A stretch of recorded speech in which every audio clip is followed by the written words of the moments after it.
All right. Thank you for listening to the Sons of Ares, a Red Rising podcast tonight. I'm your host, Cullen, and with me, as sometimes always, is Chris, and sometimes always is Chuck. But for the first time, we have a very special guest, Janelle.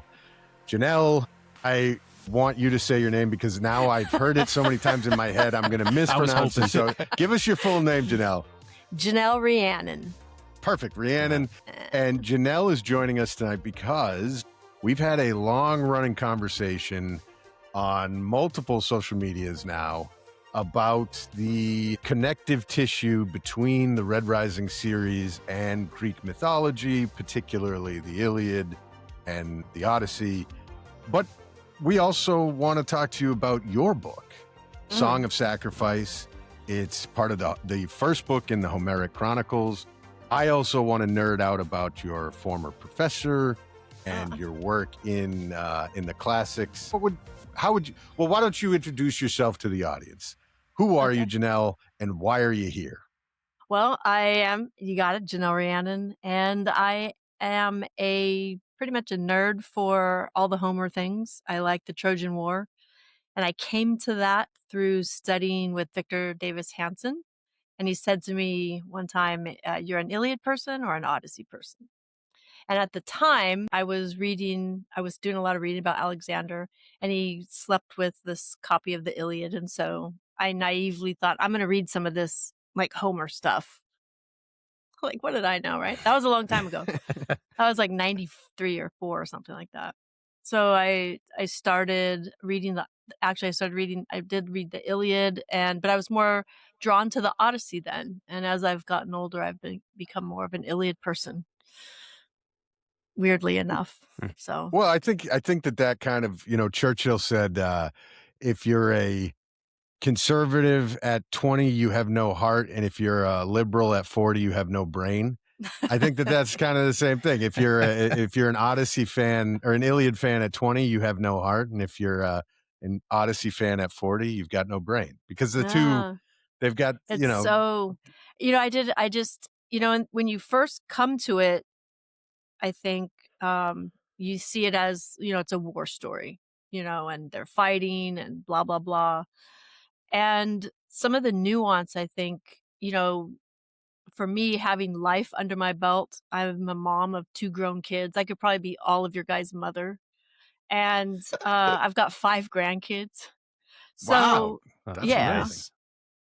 It's great, actually. I'm one of those, cool grandma. I'm a cool grandma. Absolutely. Grandson's like, no, you have a big brain. You have a big brain and you're a podcaster. That makes you the coolest grandma around. Like, it's just normal for them, because I'm like, get out, I'm doing something. So that's grandma not has so to go great. on TikTok and cut video. It would be cool if you just listened to podcasts as a grandma, never mind have one. So that's hell yeah. Well, I'm trying. My eldest grandson is a huge gamer, and I'm not a gamer. But he texted me the other day, and he's like, not the other day, a couple months ago. Nona, have you ever heard of Assassin's Creed Odyssey? So I was like, yes. Are you playing it? And he's like, yeah. I'm like, great. Come over. I bought him a PS5 for my house. So it's hooked up to the big TV, and he has to only play his games on the big TV so I could see it. That game. I'm terrible. I'm I got to see my hands, game. and I can't look up and forget it. So look, anyway. you're in good company, because I'm exactly the same way. And unfortunately, we're joined by 2 of the biggest gamers. They probably have run across your grandson at some point in the Assassin's Creed Odyssey. Chuck, Chris, I know the 2 of you have been just absolutely laid low by this tummy ache that you've seemed to have contracted, oddly at the same time. I question that, but what have you 2 been up to? I know you guys are recovering. Are you back up and running fully? Yeah, good to go. For the record, it was the flu. No tummy symptoms over here. Just hacking cough, runny nose, all that good stuff. Nothing you want to see or hear on a podcast. So as much as I missed hanging out last week, it was for everyone's benefit. So we're feeling pretty good here. And Charles, you're alive, we see. unfortunately. I'm alive. I think, Chris, that Cullen got his little vacation. He went off to Scotland, came back with some weird Celtic Highland voodoo crap and cursed us. Because he did, if our listeners remember, he said this a long time ago that my next vacation, I was just going to be completely sick. And I'm actually leaving tomorrow for a camping trip. And this whole week has been shit. So Fingers crossed. Today's the best day out of all of it. My voice came back just enough. Fingers crossed. Fingers crossed. But there is a camping trip coming up soon where Cullen's joining us. And I told my kids they have to sneeze and cough all over him. So I'm pumped. I can't wait for that. I'm prepared. It's gonna I'm be going. I'm going to be fully geared up Decked like out. the Bubble Boy. I'm going to be in a hazmat suit the entire time. The kids Chuck, can't- we're also running into Cullen on a camping adventure in July. So if you don't get him, then our Nice. kids will. This- so this we'll feels- take him down at This some whole point. summer. Feels coordinated. Feels coordinated. Yeah. I'm going to be sick all fucking summer.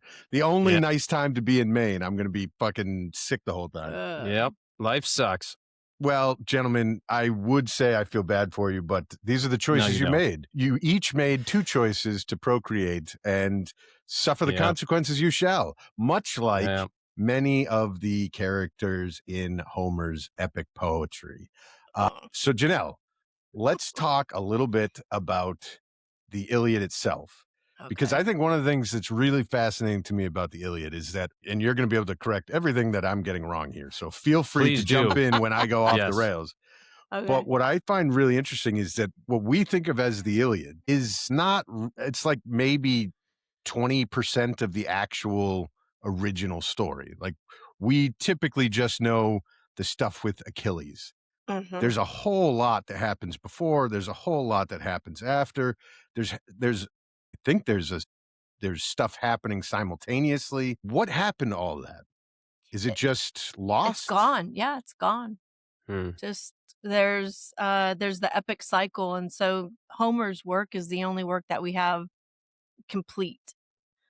Right? So that's where we get, the Iliad and the Odyssey, and the little Iliad, which I don't know where my hold on.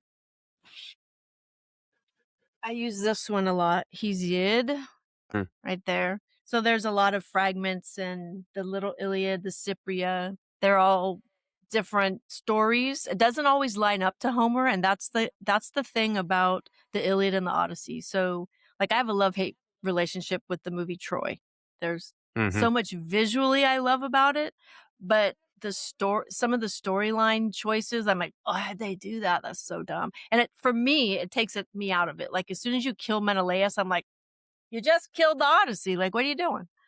So, because he doesn't die, Yeah. in the Iliad, he's in the Odyssey. Telemachus has to go back and chat with him about where his dad is at, and he meets Helen. So I look at myth as being malleable. And when in writing my series, the Homeric Chronicles, one of the things that took me a long time, about a year, of putting events in order. And like you said, there's other things happening simultaneously. So other myths that you don't think of as the Trojan War, they're Trojan War adjacent. For example, like the Golden Apple. That's a myth that's separate from, the Iliad. But you can't have the heroes in the Iliad without having that myth first. So that story leads us to Peleus and Thetis's wedding, which Achilles isn't even born yet, right? Because his parents haven't even been married. There's the whole shenanigans with Zeus and Poseidon and Thetis, and then the arrangement of her forced marriage to Peleus, the king of Phthia. Their wedding has to happen. At their wedding, Eris comes in and throws the apple. And then you have the judgment of Paris that comes after that. And all of these myths are separate from Homer. And putting them all to line up in a way that makes sense when you want to tell a chronological story is kind of difficult. And then you have like Homer and Hesiod, they don't always match. They tell parts of the story a little differently. So you have to make choices. And I really forgot the original question. Well, no, it's mostly about like It's all of it. No, it's just interesting that this kind of foundational epic poem that is bedrock for a lot of the Western canon that follows is in large part known because it's referenced in other pieces that have survived. Yeah. And so there's an element that I find really fascinating about how, first off, like Homer, was he really just one guy? It's kind of, there's a biblical aspect, like this is probably multiple different people's iteration of the story, that, you know, it's not like P.D. James or, you know, Stephen King, where we can actually say like, oh, it's this author. That like one. Homer could be 20 different people. Well, and just I'll give you how I look at it. I read a paper by Dr. Casey Dewey Hackney, and she talked about how the Trojan War stories were being told by thousands of bards, likely. You know, it just wasn't Homer going around. And so when you think that the Iliad is sort of, because we know it was a real war, you know, we can archaeologically, we can now say it's, you know, it's not just a myth. It happened. It was a long time ago. We don't have all the answers about it, but there likely was a real Trojan War. And if you read Barry Strauss's, Strauss, yeah. he has a book on the Trojan War, and he talks about if anything was going to survive and show us that these people were real, it would be their names, because the names never change. Even if the stories tweak a little bit, Achilles remains Achilles in a way that we can recognize who he is.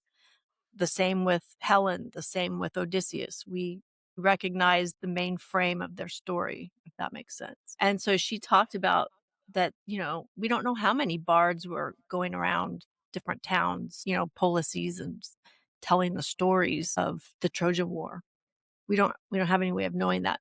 But Homer happened to be at a place, Homer probably heard other people tell the story. What he eventually wrote down, or what was eventually written down, was probably an amalgamation of as many stories and aspects of the story that whoever was writing it down, whether it was one man or some scribes working as a group, you know, it wasn't just a single story that came out of the Bronze Age era and just stuck. Does that make sense? I think that's fantastic, because, I mean, if you're Homer, you're sitting in a tavern, and in this tavern, the bard has this really cool bit about a horse, where they sneak in with a horse. And then you go to another place in Athens, you're at another tavern, and this time they have this great conversation between Achilles and Hector, or, you know, this before their fight or whatever. You would pull all the good bits and just compile them, like let the And it bards do the grows. heavy lifting, you know, Yeah, and then and over time it's just growing, right? yeah, So, it's something. The language is so important, right? Like it's meant to be heard, it's meant to be listened to, it's meant to be spoken, and in that, once it's put into the air, there's a magic that happens where it changes every time a little bit somehow. You know, the speech is different, the speed, the delivery, the format changes just enough. What I think you did really well, and I want to talk about Song of Sacrifice, but I also do want to get to the point of the conversation where we drill down on some of the Darrow and Red Rising stuff. What I want to just make a quick note, or give you due plaudits here, is the language in Song of Sacrifice. It's really well done, in the sense that you've updated it so that a modern audience can really grasp and understand what's going on. Even though, with like any historical fiction or anything, there's a lot of names. So if you don't have a fairly good grounding in Greek mythology, you've got to keep like a little list with you. Cheat sheet. But that's the nature of the beast. But the language, the way they speak, your characters all speak in this it feels lived in, but also kind of haunting and true to the epic poem format. Like they're not inhuman in any way, but they have moments where you're like, oh, this is like, I feel like I'm reading something written in the past. But it's very digestible, so it's very, very well done. Thank you. I think it's fantastic. I also really love that there's a lived-in reality to the obviously there's a heavy tilt towards the female stories that tend to have gone you know, guys wrote these things for a long time and they just didn't care, unfortunately. Yeah. But it doesn't feel like this is going to sound probably sexist, so I might have to edit this out. Go for it. But in the past, I've read attempts to kind of give the feminine perspective in historical fiction, and it feels shoehorned in. It feels like we're doing it for just so that people will say, oh, and they had a great chick character in there. That's not the case at all. Like, all of these characters feel important, grounded, and fully fleshed out. So were you using sources, or because I would assume a ton of this is just straight out of the imagination? I think if you look in the back, I have it's like a bibliography of all the things that I read. And it's kind of funny. If you go onto the Apple podcast, you'll see a bunch of 4th or 5th grade young boys found it. And they're like, just give us the boys already. There's too many girls. They're like 1 star, 1 star. No. I was like, all right, I'm like, why are you even listening to this? I was going to say, what kind of little weird little shits? Then somebody, one of them said, you're wrong about Paris because my teacher said, and I'm just like, okay. I don't respond, but it's kind of cute. But I think to your point, I think I bring a lens to the storytelling because I'm a mother. And so, and a grandmother. I've got 2 layers. I'm the matriarch of my family. And so I look at all the characters through the eyes of a mother. I think that's what makes it different. I'm not trying to be feminist. I'm not trying to insert, force things. For example, the opening section with Hecuba and Priam. I thought that here's a couple who are married. It's a love match. It's a good marriage. They have Hector. He's a little boy. And as happens in, the ancient world, not all pregnancies bear out to a child. So there's been a little trouble between not being able to carry a child to term. So there's that heartache that goes with that for Hecuba and Priam. But their next child is Paris. And so as a mother, this is what I do. I put myself into what would happen if my husband had to be the king and not my husband and takes my baby. I would hate his fucking guts. Yeah. Like forever after that. There's no reconciliation from that. You took my son, you ripped my baby out of my arms and you exposed him to death. How do you come back from that? So that begins Hecuba's change as this cold, aloof queen, but she's never a cold and aloof mother to Hector because Hector's the only child that she ever has that wasn't under the shadow of losing her second child.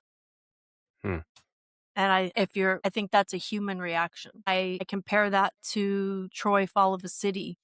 They didn't have that sort of animosity between Hecuba and Priam. That seems off to me because then I also tried to show Priam's perspective. He doesn't want to do it, but he has to be the king first. And how would that feel as a father to have to take your son from your wife, knowing this is going to ruin your relationship forever, knowing that you're going to expose your son to death, and like how that would weigh on you, and of course that's going to implode in the royal family. It's very like the whole opening sequence, the first 50, 60 pages is pretty gut-wrenching. The balance you found between Hecuba and Priam, is it Priam or Priam? I say Priam. Some people go, say Chuck. Priam. I was gonna bring that up, Cullen, and you beat me to it. I just wanted to say because Cullen always says Priam, and I Chris only and do I it because think- that's how James Fry says it, and that's. But anyhow, I thought you were going to say because that's how Pierce Brown said it. Oh, did he? I don't know. I'm just the James Fry. talking James shit. Fry is. I love James Fry's mythos, and that's how he said it. So that's how I have it in my head. That's fine. Mm-hmm. But the balance is really great between the two of them, because you do feel equally, that scene could just very easily be heartache and pain for Hecuba, Mhm. but you really do feel the pull and the pain of Priam. It's all right. Priam. And the other thing that I think you've done really well, and I can't recommend people pick up the book enough, is Odysseus's character. Mm-hmm. I think he's so easily, not cartoonish, but sometimes he can come off or be written as silly. The sequence where he's playing crazy Yes. to try it so he doesn't, Right. and sometimes that is almost like comically done, and it's goofy, and so you lose the strategist, the keen, cunning Mm-hmm. character behind it, but you do not. In Song of Sacrifice, it's there almost through every time he's on the page. Yeah. There's another layer of gaming happening with the character. Is that, how long have you been thinking about writing that character? Because that's one where I was like, she's been playing with this character for a while. Writing Odysseus for over a decade. Wow. That makes sense. Yeah, and when I first came to the Odyssey, at that time in my life, I was in my late 20s, so I saw it as kind of the romantic version. I think that it's the easiest one to digest out of the Iliad or the Odyssey. The storyline's easy to digest. Yeah. And I approached it naively again. It's kind of like an adventure story, and then this man who just wants to get home, right? And like, how sweet is that? And then he wants to, at the end of it, he, makes love to his wife, and, Athena stops the war that he's going to have with all the suitors' families, and everything's kind of wrapped up in a nice, neat little bow, except that's not the end of his story, And more recently, as I've started, I kind of did like the first 3 books, and then there's like 5 years of a gap where I was not sure how I was going to get to book 4. And I always thought it was just going to be 4 books, and then it's turned into 6. So I have 2 more staring at me. I think I told you, like I literally have over here 2-inch binders full of, book 5 and 6, and they stare at me, and I'm just like, oh my God. If I was like Pierce Brown and had people like, I would probably get off social media altogether. I don't know if I could do it, but so I've looked at Odysseus now through the last probably 5 years as a PTSD survivor, and I've seen him through a different lens. Like, it's not simply about him wanting to get home, and so often, because I'm in high school, and so part of the freshman English curriculum is the Odyssey, and listening to the freshman English teachers talk about like, well, he was just a cheater.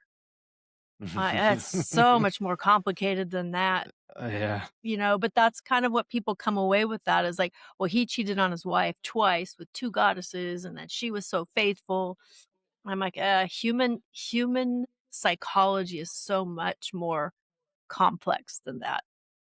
So I came to a realization for myself. My interpretation of Odysseus is, he's not a man. He is trying to go home, but he also can't go home. He's not ready to go home. He has so much, think about deployment time. He's been, and all of them, and it's not just Odysseus, it's all of them, but they've been on a continuous deployment for 10 years. Nobody went home. Nobody had time off. Nobody went and reconnected with their family, their community. They've been in a continuous deployment. They've been having to raid, kill, fight this whole time just to stay supplied so they can stay the main army camped at Troy. Achilles, he sacked 23 cities by sea and by land. That takes time. That's, you got to plan that. They weren't just like, hey, let's just go over to Lesbos and like sack the city. Well, you got to have supplies to get there. You got to choose the men who are going to go with you, because Achilles was in charge of like 6,000 guys, 6,000 myrmidons. He had quite a few ships, 50 ships. That's a lot of dudes. So the strategy of all that is complicated. And he's just one commander. There's like every name is practically a commander, like Diomedes, of course, Agamemnon with the most, Menelaus, you name it, Odysseus. There's a whole list. Ajax, yeah, both Ajaxes. So their 10 years of fighting and deprivation. They've seen horrible fighting in one-on-one, like either small skirmishes or larger kind of pitched battles. You don't leave the field of that and be unaffected. Unchanged. Yeah. Yes. And that I just to like bring up the idea of a deployment, the longest I've ever been on was about 10 and a half months. And even that alone, this is obviously modern times, but there's a more of a fear of returning back home to what was, to seeing family, to seeing friends. I had more fear of that. It was easier to stay in the mindset that I was in while I was overseas. It was more comfortable. And again, that's my mind processing at the time, but it's like when you think outside of what you're in the moment, that's how weaknesses happen. That's how mistakes happen.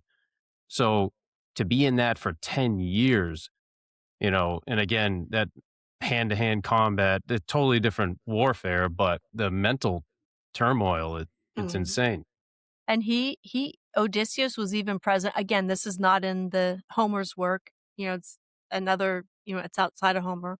But he even witnessed Ajax killing himself, because there was the competition that when Thetis came to take Achilles' body, she left his armor and said, to the greatest. It's sort of an echo of the golden apple. Right? And so Odysseus thought he deserved it, and Ajax the Great, Ajax the Telamonian Ajax, he thought he deserved it, because Ajax the Great, he was the one who actually carried Achilles' body from the inside of the Trojan gate. Odysseus helped fight off all the Trojans, so it was Odysseus and Ajax both working to rescue the body of Achilles, but Ajax carried it, so he thought he deserved it. And there was a competition. Athena helped Odysseus win.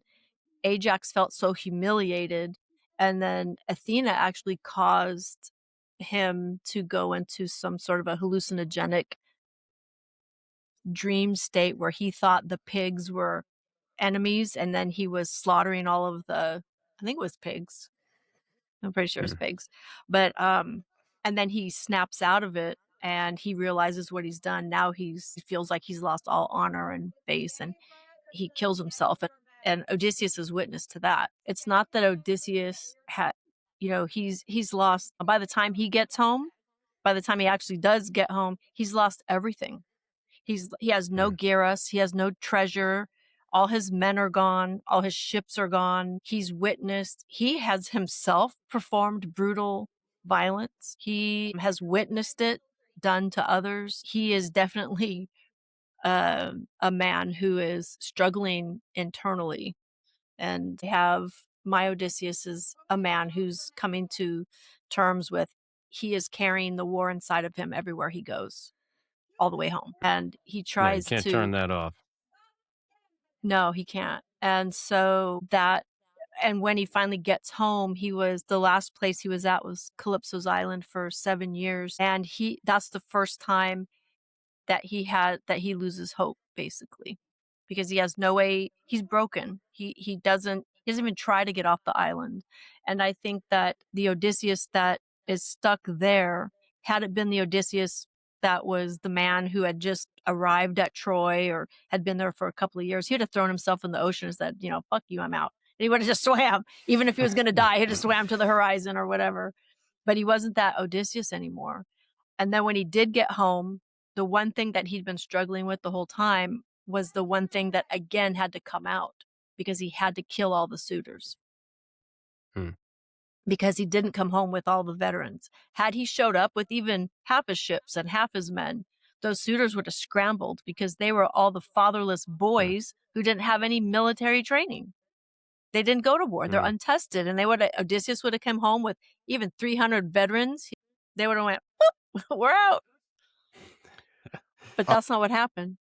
What I think is fascinating, and a lot of the conversations that we've had off air are drawing this connection between Achilles and Darrow, and I want to get into that. But what you and Chuck just have kind of enlightened me of, lifted the scales from my vision on, is that the return is not about it's about learning to have a new operating system, a new version of yourself that is both warrior and civilian and father and husband, and the version of yourself that is not, it's not something you can turn off and say, well, I'm not at the front anymore, so now I'm this person.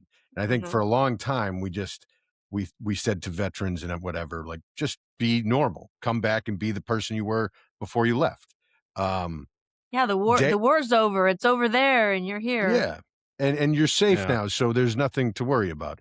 And Darrow, I think, for a large portion of the third act, is thinking that himself. Like, as long as this is done, I'll be Red Darrow again, but with a cool gold life. And that's the guy that I want to be. And then it's not until he finds his new operating system or the path that he becomes the new version of Darrow, which is, I am all these facets of myself and something more. Is that, I hate to say it, but is that a scary place as a reader for anybody who's a fan of Darrow? Because I think it's kind of something of a death sentence is for him to become the fullest version of himself. I'm not sure how much time we'll have with that version of Darrow. I don't know if Darrow. Oh, sorry. Go ahead. Yeah, I was gonna say, we've also only been on the path for 3% of the second trilogy, right? So we don't even know if he's gonna stick to that, because we've just seen him do everything he can to get himself back in that war state, that fighting state, to kind of avoid being a father and being a family man, right? So I also think there's just a chance of regression here, based on past behavior. Yeah, I think that's interesting, because, like, he was pretty quick to go back to Warrior Darrow for Fa, and it doesn't seem like the DNA has necessarily changed. Like, there is still War God Darrow, Achilles Darrow. I He's don't alive think and well. I think the war itself, and I've never been to war, so you may correct me if I'm wrong. I think it's like a living, breathing thing. The war changes and it morphs into something else. And war will change the rules in the middle of the game, depending on who's calling the shots. So I think Darrow is a little naive in thinking that I'm going to get to this point and then it's going to be good. Because when you get to that point, the point you're reaching for might not even be the point anymore. Does that make any sense? Exactly. I think basically all of Lightbringer, Darrow's in a severely depressed state. He's been beaten down so hard. Everything's gone wrong. And he's grasping for straws, and he finds this path, and it helps him. It pushes him through. He needs it for this book. And then he becomes, especially towards Fa, he's got this new state, and he's kind of back to the old Darrow, like you're mentioning, Cullen.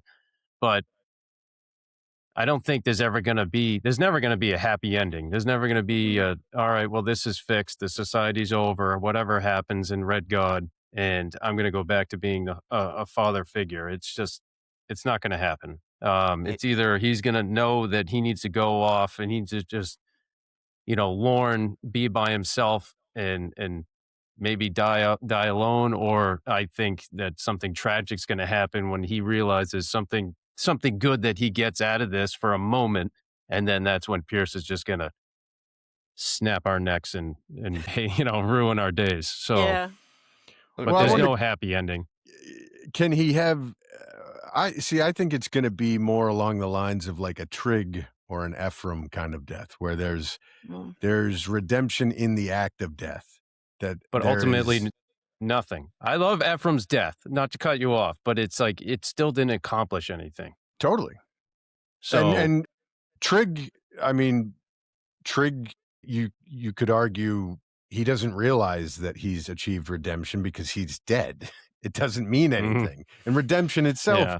might not mean anything if the end result is the person seeking it not existing anymore. But I don't know. That's a bleak outlook. I don't think Darrow's going to be the Red God. All right, No. let's go. I think guns Pax, blazing. Let's do it. Go all in. I think Fire up Pax the is going to stove. be the red. I think Pax is going to end up being the Red God. And that was one of my predictions. Likewise, I love it. I want to hear more. Sorry. If you look at how Achilles died, Achilles died by a pixie. Paris shot him with an arrow, guided by Apollo, because there's a lot of history about how that happened, but it was Paris who shot him with the arrow. So he didn't die in some glorious hand-to-hand combat. And that makes me that Pierce has set us up twice that Lysander has pulled out a gun and killed. And who did he kill? Yeah. He killed Alexander, and then he like what he did to Cassius. Mm-hmm. Who else? Did he kill somebody else? Am I missing somebody? But he just pulls out the gun, no honor, no time. Like, what? Yeah. That's so aggravating. It's like Indiana Jones pulling out the gun when the guy has the big sword, right? And so I think it hurt. It hurt reading that, but it was realistic. What else was he in his position? That's the only move he had. He was trying to do other things, and it sucks. I loved Alexander, one of my top characters, but and that was so sad and it was so shocking. But I see a lot of parallels between Darrow and Achilles specifically, and I've begun to see more with like Odysseus. But I think Pierce, in his goulash, he's mixed in heavily Achilles, some Odysseus, and I realized also today when I was doing some research, Hector. But he even has the chapter called Achilles. Several other times he has been referenced when Mustang went to release, who was I want to say it was an Obsidian, Valdir or somebody. Yeah. And it was like he was in love with Darrow the way that Peleus loved Achilles. That was like a direct reference to Achilles. So I think Pierce God is all the battles and all the big stuff is Roman things. But I think that there's a thread that I keep seeing with him following, this path that is clearly Achilles, and the direct references. I don't think Pierce would throw away that all a little bit more. Just unpack those parallels a little bit more. When you say there are not just direct references, but if you can zoom out and give us like a bird's eye view of those references or where you see that connection, and then kind of zoom in on a couple of really poignant touch points that you see that really strongly. Just because some people are listening and they've never read the Iliad, they don't even know who Achilles really is outside of I've seen the name. We'll start with, first of all, Achilles and Darrow. We think about them as rage, right? So we think Achilles is this badass on the field. He's the greatest of the Greeks. Everybody's scared of Achilles, right? And Darrow is the reaper. And the images, just the descriptions, I love when Lysander is talking about Darrow, how, he's terrifying. And I think we talked about this. He was like a tiger moving through the grass. And when he looked across the field, he could see the sway of bodies, and he knew that Darrow was there, but he couldn't see him yet. And, it was building that, inside of Lysander, that terror. And his sling blade was waving like a tiger's tail. It came up like a tiger's tail. Yeah. And like the sunblood horses, those big beasts were just falling over. People were getting yanked right off of their saddles. And so we see these images of these two men, but underneath them, their engine is actually love. And so they're built on grief, and the Darrow the Reaper is the berserker, and Achilles, after the death of Patroclus, is the berserker. Achilles was terrifying before, but he is inhuman. Like, he has lost connection with his humanity after the death of Patroclus. Like that was the one thing, that kind of anchored him. And so he lost that. So these two men are basically forged out of love. Darrow lost Io, and that propelled him on this journey. I see that as common ground. That's one thing. Do you think that Io was the tipping point where then he becomes the berserker, or do you think we have yet to actually see Darrow's tipping point? Chuck, you're reading my mail because I was just Yeah. going to say, is Patroclus Cassius? Cassius, yeah. Are we going to see? Okay. Is it going to be like Chris just said, and he reverts to this kind of insane berserker? I was thinking about that. I'm like, I'm not sure if Cassius is the Patroclus, but he could very well be. I think it might be Severo. That's what. Okay, all right. I think it might be We think Severo. alike. I love this. Yeah, he's between Pax being the red god, and then Severo. I think he's the shit. But that would break Darrow. That would, because it has to be. Hope. It has to be the relationship that he has continuously depended on, and that's Severo. Yeah. He did not continuously. Or Mustang. Yeah. He loves Mustang for sure, and that the Odyssean just to cut Cullen. The Odyssean connections are pretty strong with Mustang, but I think that Pierce has pretty much given us the Achilles thing, and he's. Yep. The other part is that they're both. Another connection is that both Achilles and Darrow have dual fates. Achilles was given the long life, living with no, immortal name, no immortal song. That was actually a choice, or a short life with glory. But he's given that as when he's young, he's in his teens, and which also mirrors Darrow, right? They're these young boys that are thrust into a much more violent world than a mother would want, than anybody would want for their teenage son. They don't really have a choice, because when you're 16 or 17, of course you want glory. Of course you want to fight. Of course that it's not even a choice, I don't think, and so, but they're given the fate. And then Darrow his dual fate is connected to, he's a red and he's a gold, and he's constantly having to choose. He keeps telling himself, I'm a red, but he lives like a gold. He doesn't live as a red. So he's got a little bit of, he's not really clear with himself. He's still trying to talk himself into, I can be both, but he can't be both. No. Not him. But who can be both? Pax. The one who already is. Yeah, Pax yes, is. Pax. Where are the connections between Neoptolemus and Pax? So Neoptolemus, Achilles dies by the pixie Paris before the war is over. This happens before the Trojan horse. This happens before Troy has fallen. But the prophecy was that a son of Achilles, the bloodline of Achilles, has to be there for the gates to fall. And that was fulfilled through Neoptolemus, who's also a young, probably somewhere around 15, 16-ish. In my story, I made him 18 because he has to take Andromache as his slave, and they have children. So I'm like, he has to be more of on the man side. But chronologically, he was probably 15 or 16. But he was more terrifying than Achilles was, because think about where Pax is at and where Achilles' son would be. They're living in the shadow of these men who are myths and legends in their own lifetimes. And so certainly Neoptolemus heard bards telling stories about Achilles in the fighting over there in the Trojan War. He was not unaware of who his father was.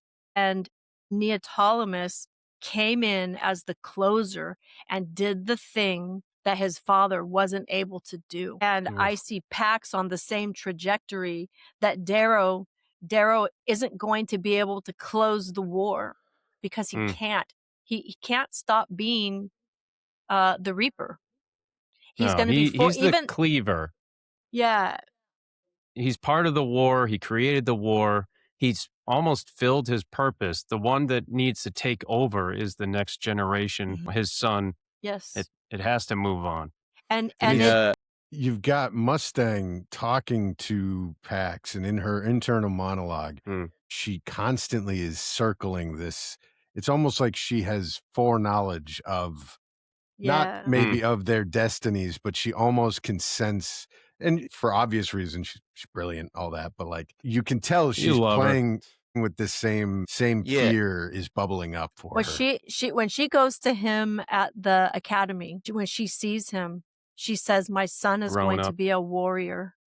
She says it. And their fight, the thing that she was upset about was that she felt like their last conversation, she was kind of maybe not as supportive of his choice to go to the academy. And so, but when she saw him, he was taller and bigger than the last time she had seen him.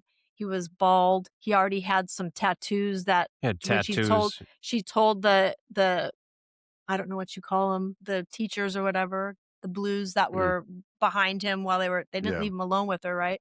And she said, little soon for that. And they're like, no, this is what he has to do. He's earned them. He's earned them. I think they say he's earned them already. Yeah. I thought she almost was like, maybe she still thought she could save him. And then once she saw him in that moment, almost grown and becoming the man, she almost finally realized like he is beyond her control now. You know, he is the man, or, you know, will become the next step.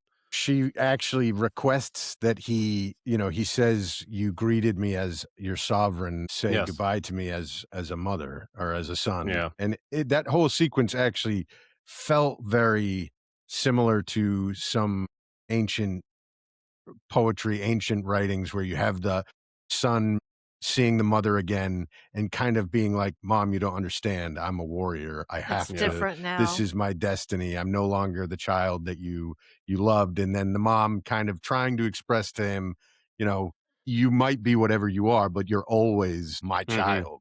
And that there's a lot of, I don't know, man. I feel like there's a lot coming. So I was trying to, of course I can't find it. Like I outlined the hell out of it, but in Dark Age, when he flies that ship and Ephraim says, he just says that, like Pax does some sort of a corkscrew, like crazy maneuver and gets a shot off. And he's like, I didn't know, I wasn't sure about letting him take the helm, but he could fly better than I can now and better than I ever would. And he said because of his DNA, and his DNA isn't just because he's gold, it's because he's Darrow's son. Yeah. And he flies that ship like a maniac and gets out of a situation that nobody thought they were going to get out of. Ephraim thought several times, like, we're going to die. Like, I'm going to die. I'm going to throw up and then I'm going to die. And when they land in the hangar, all the people come to see who was flying the ship. And when they see Pax and Elektra, shocked. Everybody, but they weren't actually shocked. Pierce says that everybody like understood, like, and like, of course it was Pax. Of course it was Darrow's son that was flying the ship. And there was a moment when then Ephraim says, I looked at Pax and he looked a little hesitant to step into what was happening. And he said, this is how a legend is born. This is the first boy. And then he said that he kind of expected Pax to look back at him for a little bit, like a nod to move forward, but Pax didn't even look at him. Pax just stepped into it. And that's the moment that Pax becomes something else. That's the moment he begins to become the Red God. I have chills. I've been going over this. Sorry, Chris, go. I was going to say, when you think about his arc through the 3 books, too, it just makes so much sense because he's essentially trying to hang on to boyhood with Darrow in the first book. And we kind of see him in his adolescent stage with Ephraim, like, still having a fun light side, but really, like you said, growing. And then Lightbringer, it's really just all business with Mom, and he's kind of been buried a little bit to kind of, you know, it makes sense to hide him a little bit before he becomes a super prominent character. moving Mhm. into Red God. So yeah, it makes a ton of sense. Yeah, I would like to think I'm wrong, but that also means that Darrow has to die. Yeah. Well, I was And actually gonna say, like, if you're thinking about how you structure the story, like, I unfortunately, and I just said this on Fade to Obsidian last night. We were talking about some of this, and I think that it probably means we don't have Darrow very long in Red God, Mhm. because I feel like if you're planning out the structure of it, he's probably got to meet his just desserts or his heroic, finale pretty early on in Red God to then release Build packs up. to become, because Yeah. that's the thing Right. is they can't coexist. Like Right.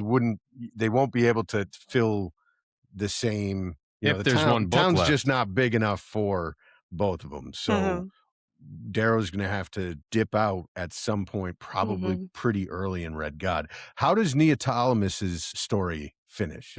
And Uh, just in case that gives us any Neoptolemus is insight. murdered by Clytemnestra's son Orestes. He's ambushed at a Delphi. So, and that has to go. That there's some drama there. Who marries who, and it has to do with. But basically, he lives long enough, though, and so the thing is that Neoptolemus lives long enough to fulfill all the things that his father never did. He got to be a king. He was the king of Epirus. He fathered 3 children. His eldest son, Molossus, became the king of Molossus. That's where we get like the Molossian dogs and that region. And then that's the line of Alexander the Great's mother.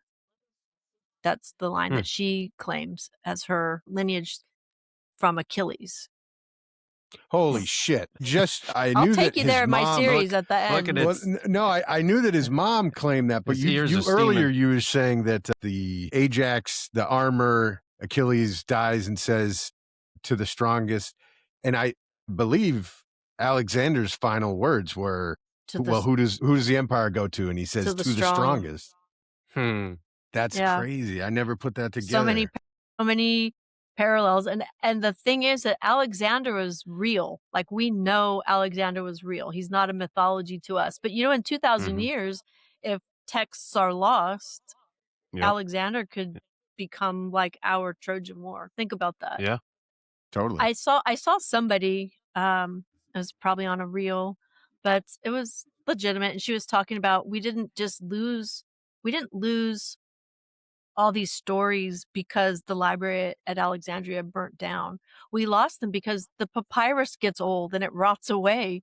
And so the scribes Monks could had to make choices. They had to make choices. And so we've lost so much. And when I was in grad school studying with Dr. Diane, the late Diane Harris, I just remember her talking in seminar about we have 2 or 3% of maybe all the extant work of ancient Greece.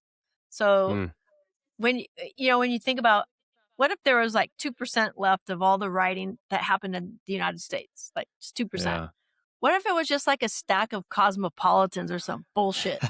and then 3,000 years they're trying to extrapolate American society from a stack of cosmopolitans. Like, it's all Jenners and Kardashians 3,000 years from now. That's, oh my that's all God. they're talking what about. a lopsided view. All the things.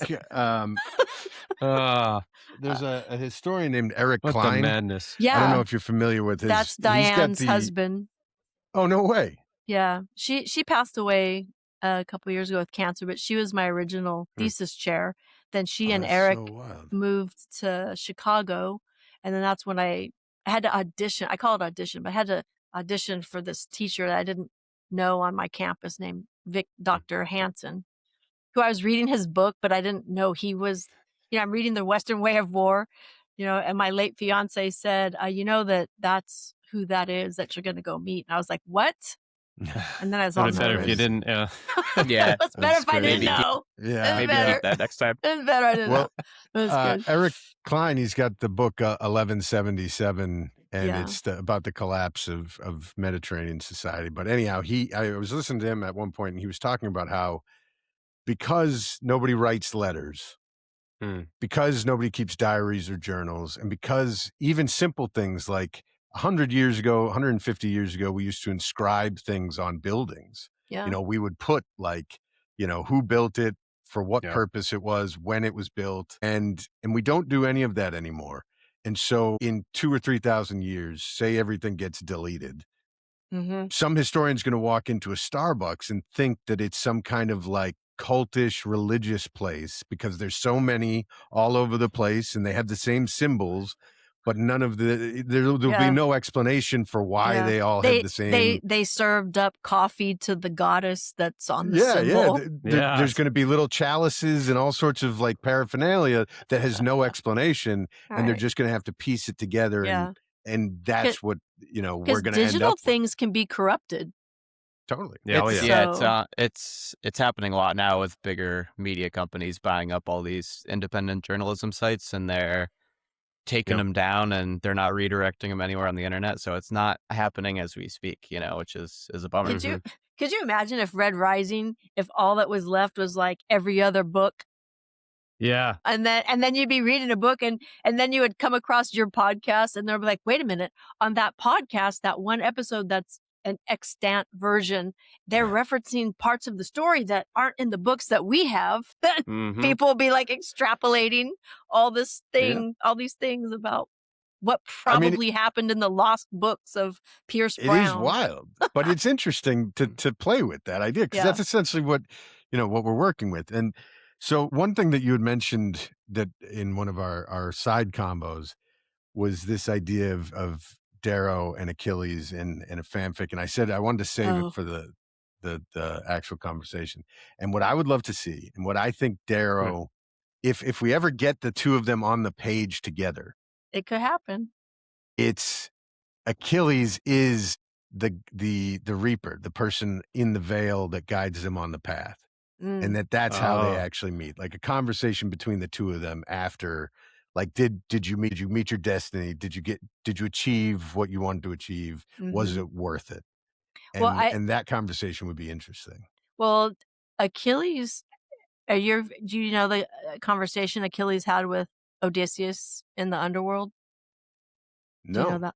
Okay, so in the Odyssey, this is how the stories like build, right? So in the Odyssey, Odysseus has to go to the underworld, and Achilles is one of the people that he meets down there. And he's like, oh my God, Achilles, like, look at you. You're like Lord of the underworld, and like everybody respects you. And he's like, shut up, Odysseus. You're still alive. I don't want to hear nothing about what you got to say. I'd rather be a dirt farmer. You know, some poor dude, and I'd rather still be alive because I can't help my father. I'm down here. I'm dead. And then he says, tell me about my son. Did he make it to Troy? And then Odysseus tells him all the things that Neoptolemus did, that Neoptolemus was first to speak, that nobody could out-debate Neoptolemus except for Nestor. And of course, Odysseus threw himself in there, like, and me. And he sacked Troy. He took all his treasures. He sailed home. And the way that Homer has it is that Odysseus says, I stopped telling him stuff because, the other thing he says that, and this could be a Pax alignment. He says that after the fighting was done, Neoptolemus didn't even have a scratch on him. Like, he was, you know, he should have been hurt. He should have had wounds, but he didn't, because Ares doesn't favor anybody in battle. Like, he just throws them all in the mix. But Neoptolemus came out unscathed. Like, he's a badass. Your son is a badass. And then there's this image of Achilles stops listening to Odysseus because he's so happy about Neoptolemus that he kind of goes skipping off into the shadows. So I think that if Achilles were to meet Darrow, it would be a much more somber conversation, because I think Darrow would have the realization that Darrow idolizes being in the veil the same way that Achilles idolized being in the underworld. Like, I'm gonna get my glory. I'm gonna have my Kleos, and I'm gonna go to the underworld like I'm supposed to. You know, yay. And then he's down there going, this is shit. It wasn't worth it. Basically, the message is, and I think that that's one of the things that undermines Odysseus going home, is that everything that these young men were taught was go and fight and get your glory and your valor and your bravery and all this shit. And then he's down there dead with regrets, thinking, I wasn't all that. I would rather be alive. No. I'd rather just be farming dirt clods, and and it was the thing that he couldn't do. And so wrapping this back to Neoptolemus, he's the closer. He finished what Achilles couldn't do.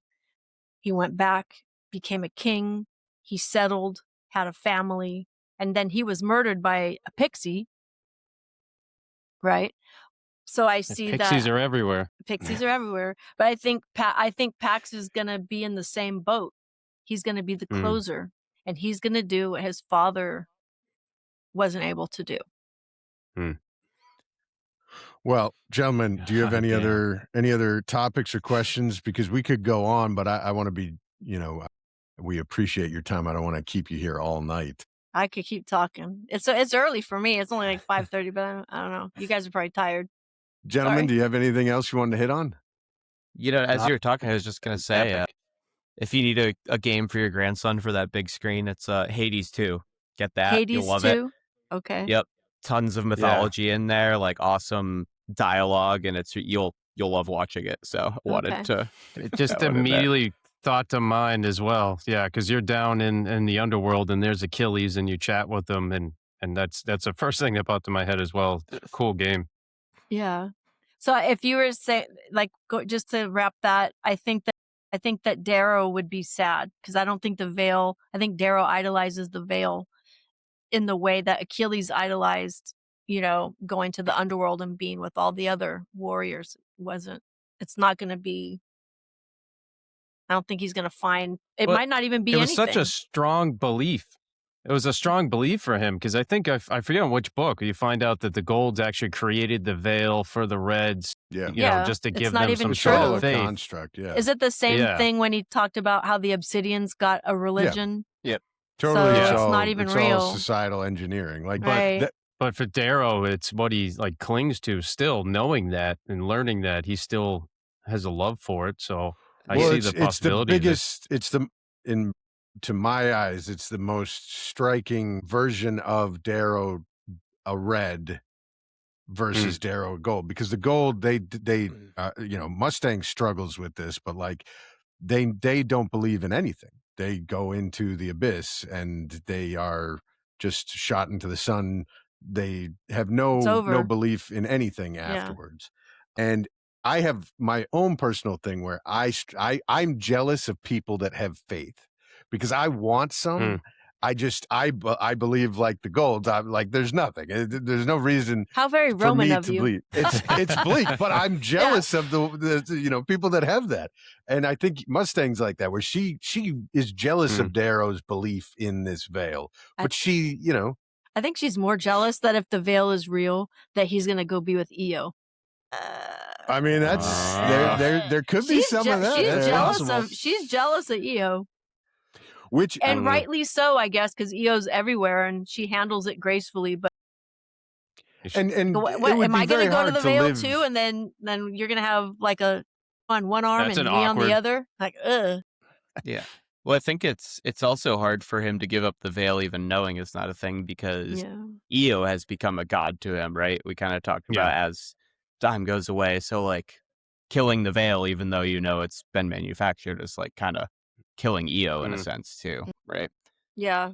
But after all this time, years and a new marriage, warfare, another child, he was with Io for a year and a half. They got married, and then she died. It put him on this path, yes, but does she still carry the same weight? To me, even through the series, reading it, Mustang is clearly, I think, who he would rather be back in the veil with.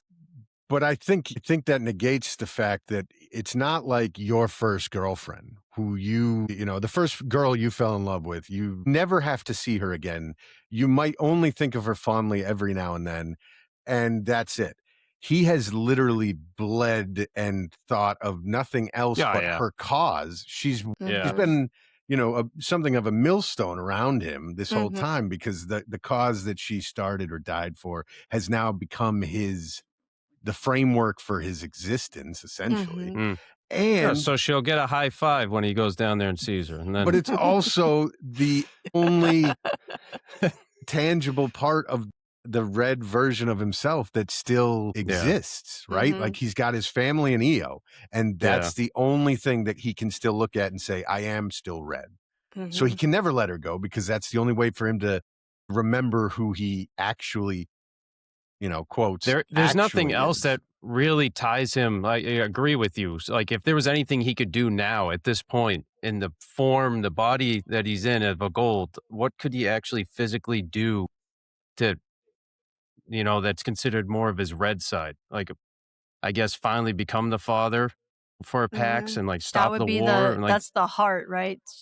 yeah, He's often referred to that he has a depth of feeling that like even Mustang doesn't quite connect Yeah. with, or she Right. doesn't quite yeah, understand, and that's because that's his red side. I think that's the yeah. side that struggles with how he said, I don't know, was it in Lightbringer, when he said that he didn't really think of Pax that much when he's at war. Mm, And he kind of felt bad. yeah, He would think of Pax like when he's in a shower, maybe, sort of like an yeah. afterthought. And he felt Right. guilty about that. Mm. I Yeah. think, But that's kept him alive, though, and yeah, that exactly. He you keeps have that to key. separate it. Hmm. Yeah. Yes. He Yeah, keeps you the have that key. for the moments when you can cherish and you're safe and you can, Hmm. bring back that memory of maybe one day getting on the grav bike with him, but then you have to put it out of your mind. Right. Because Otherwise, you're a weakness. that's the gold trumping the red. Yes. Right. And I don't know if you can get out of that. But I also think, I'm sorry, you guys are probably trying to go, but I also see the No. relationship No. between Achilles and his mother, and I see that with Darrow and Deanna. That's a very strong bond Achilles had with his mother. People misunderstand that, I think, greatly, and say, well, Achilles is just a crybaby. No, he wasn't. His mother was the safest person when Mm, his life was falling apart, the one person that he could reach out to, who would come to him without questions asked, without judgment. And if she could fix it, she would. And that was Thetis. And I see Deanna the same way. When he woke up, is it in Lightbringer? No, Morning Star.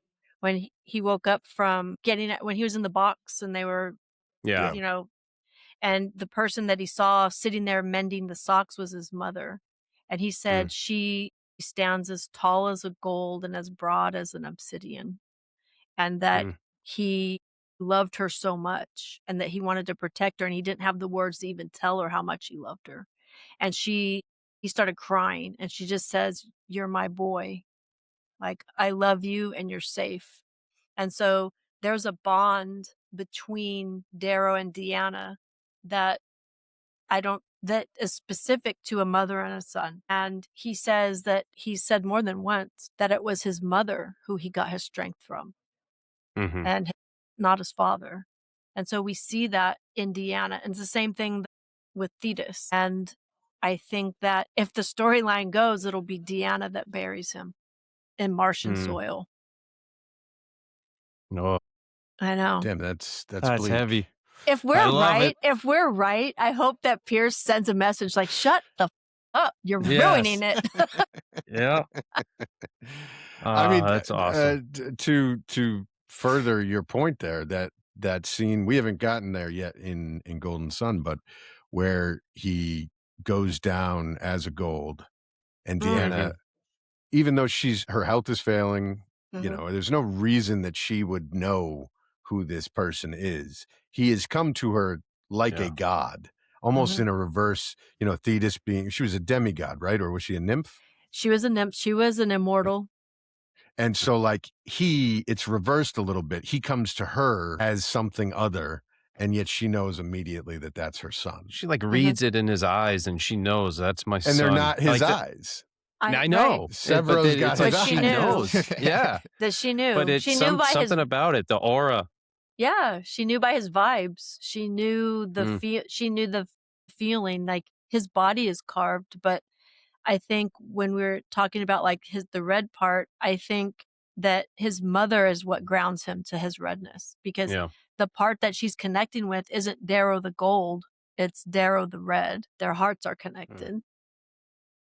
And you can't carve a heart, as they say. Mm-hmm. Only the body. Yeah. So All right, Janelle, where can people find your podcast? And my podcast is what's the name?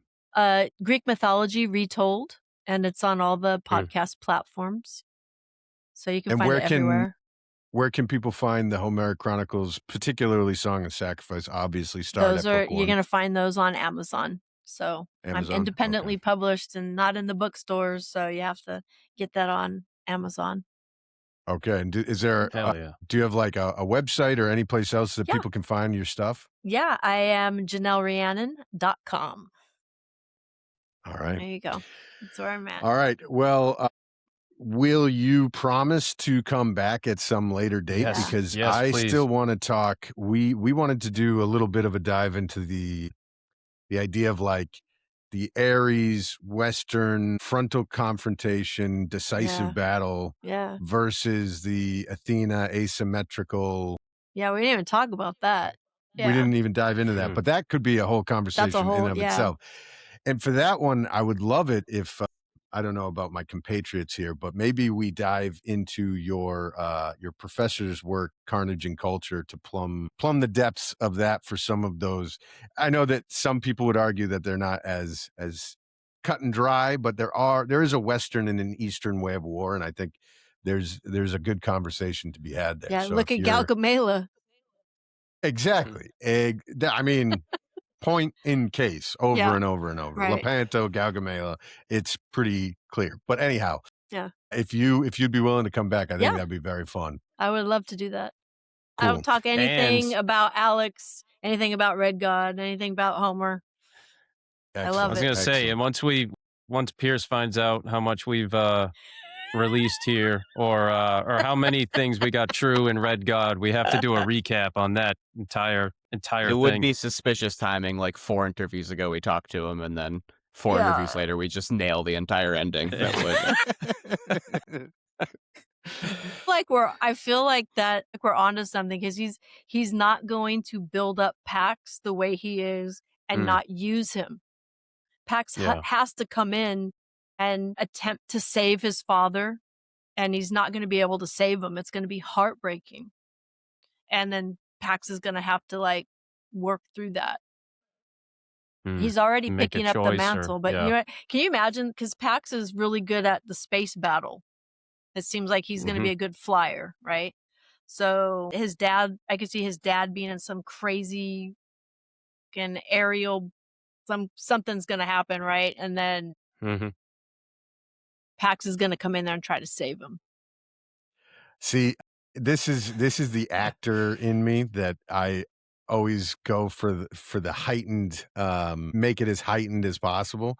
I have a feeling, and this is purely just based in nothing, that it's going to be a situation where Pax has a fleet and Darrow's planet side, and Pax's choice is either to destroy Lysander's fleet and win the war or save Dad.